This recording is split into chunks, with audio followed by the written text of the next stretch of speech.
नमस्कार मंडळी, जाणीव यज्ञकर्माच्या नवीन भागात मी मैथिली तुम्हा सगळ्यांचं अगदी मनापासून स्वागत करते.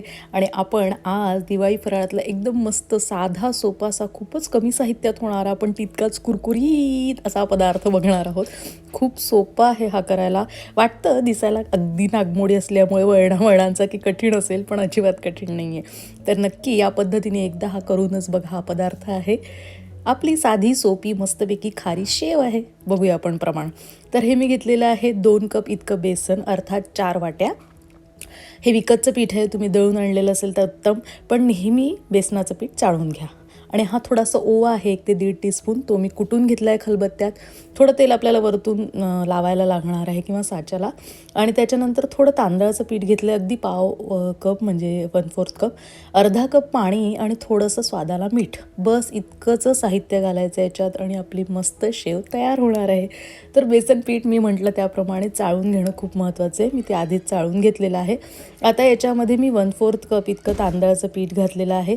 चवीपुरतं मीठ घातलं 1 ते 1.5 टीस्पून इतकं. त्याच्यानंतर आपण कुटून घेतलेलं जे हिंग घालते थोडंसं स्वादापुरती बेसन असल्यामुळे. आणि जे ओवा मी कुटून घेतला होता खलबत्त्यामध्ये, त्याला मी गाळणीने थोडं चाळून घेते आहे, चहा गाळणीच्या याच्यातनं.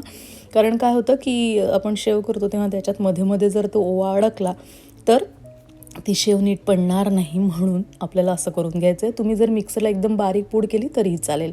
आणि थोडं 2च चमचे अगदी छोटे कढल्यात मी गरम केलं होतं, पण कडकडीत त्याच्यात ओतलेलं नाही आहे, किंचित कोमट होऊ दिलं आहे त्या तेलाला. आणि मग या आपल्या पिठावर त्याला टाकलेलं आहे. एकदम कडकडीत तेल घालायचं नाही आहे याच्यामध्ये. आणि आता हे तेल व्यवस्थित आपण एकत्र करून घेऊया पिठाला लागेल असं.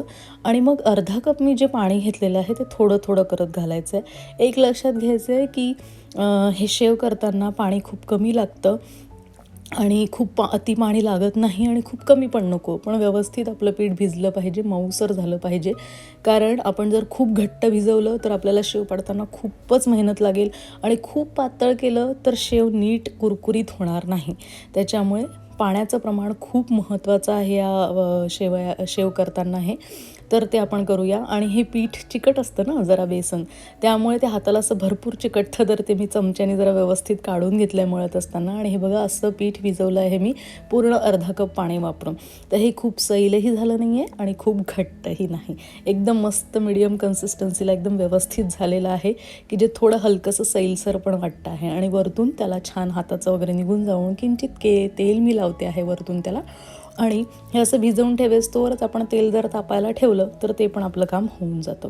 तर हे बघा असं मस्त मऊसर आपलं पीठ भिजवून झालेलं आहे. एकदम साधं सोपं प्रमाण आहे आणि साध्या सोप्या पद्धतीने करायचं आहे. तर हे भिजत असतोवर आपण काय करायचं, आपला जो साचा आहे चकलीचा, त्याच्यामध्ये शेवेच्या ज्या प्लेट असतात त्या 2-3 प्रकारचे असतात. तर मी ही मीडियम प्रकारचं वापरणार आहे, खूप जाडही नाही आणि एकदम बारीक पण शेव नाही करायची आपल्याला, म्हणून.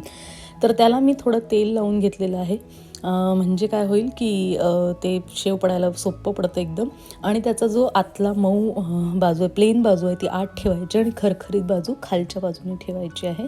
म्हणजे आपलं व्यवस्थित आपलं शेव पडणार आहे. आणि त्याच्या वरच्या बाजूला पण किंवा आतून पण साच्याला सगळं छान तेल लावून घ्या, म्हणजे पीठ चिकटणार नाही साच्यामध्ये. असा लंब छान गोल करून घ्यायचं त्याला आणि छान भरून घ्यायचं आहे, गॅप नाही ठेवायची मध्ये.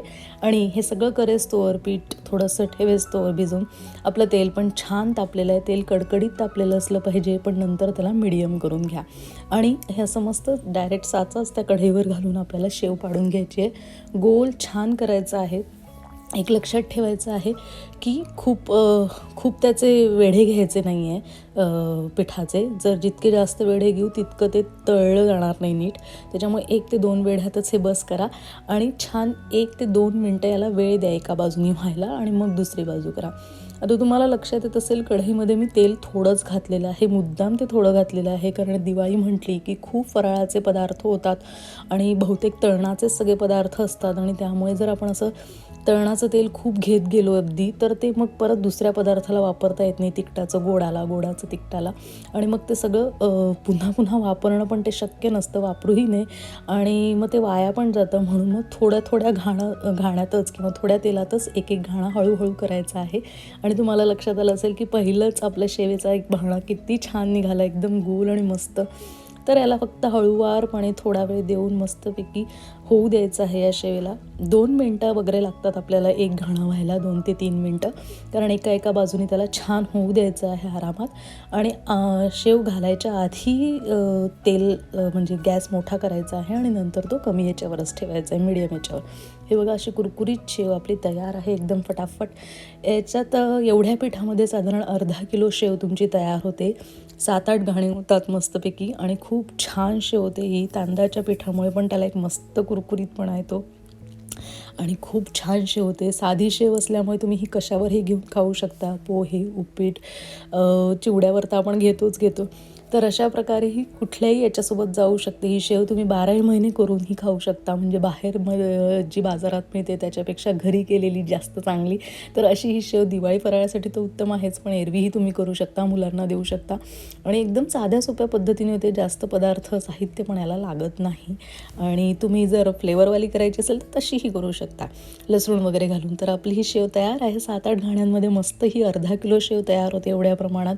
खूप सोपं साहित्य आणि कमी वेळात तयार होणारी ही कुरकुरीत खमंग शेव नक्की करून बघा. आणि हा व्हिडिओ आवडला असल्यास लाईक, शेअर, सबस्क्राईब करायला विसरू नका. नक्की करा. पुढच्या भागात भेटूच या नवीन पदार्थासह. तोपर्यंत नमस्कार. जाणे जे यज्ञ कर्म.